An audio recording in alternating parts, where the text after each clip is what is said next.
শক্তিশালী ভাইয়ের হাতের বাঁধন খুলে দেয়।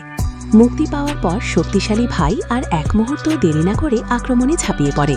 যদিও খুব বেশি সংখ্যক জম্বি মারা যায়নি, তবুও পদ্ধতিটি কার্যকর ছিল, তাই দুজনই পেছনের দিকে আক্রমণ চালিয়ে যেতে থাকে।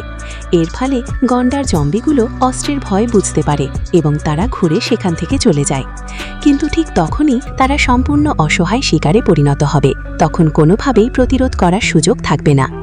তিনজন ঘাসে ভরা পথ ধরে এগোতে থাকতেই হঠাৎ তারা অবাক হয়ে দেখে দূরে ঘাসের মধ্যে অসংখ্য পশুর মৃতদেহ ছড়িয়ে রয়েছে। পচনের অবস্থা দেখে বোঝা যায় এই প্রাণীগুলো বহু মাস আগেই মারা গেছে। কিন্তু খুব দ্রুতই তারা বুঝতে পারে এখানে কিছু একটা ঠিক নেই। এত বড় বড় প্রাণী একসাথে কঙ্কাল ও মৃতদেহের ভেতর থেকে কোনো দরকারি সূত্র খুঁজে বের করার কথা ভাবছিল। জম্বি প্রাণীর চিৎকার। যদি ওরা আক্রমণ করে বসে তাহলে এই তিনজনের কোনোভাবেই লড়াই করার ক্ষমতা নেই। উপায় না যাওয়াটাই সবচেয়ে বড় যুদ্ধ। আজকের গল্পে আমরা দেখলাম প্রকৃতি যখন শত্রু হয়ে ওঠে তখন মানুষকে লড়তে হয়। গল্পটা যদি সামান্য হলেও আপনাকে টানতে পেরে থাকে তাহলে ভিডিওটিতে একটি লাইক দিয়ে আমাদের অনুপ্রেরণা বাড়ান। আর এমন আরও রোমাঞ্চকর, থ্রিল আর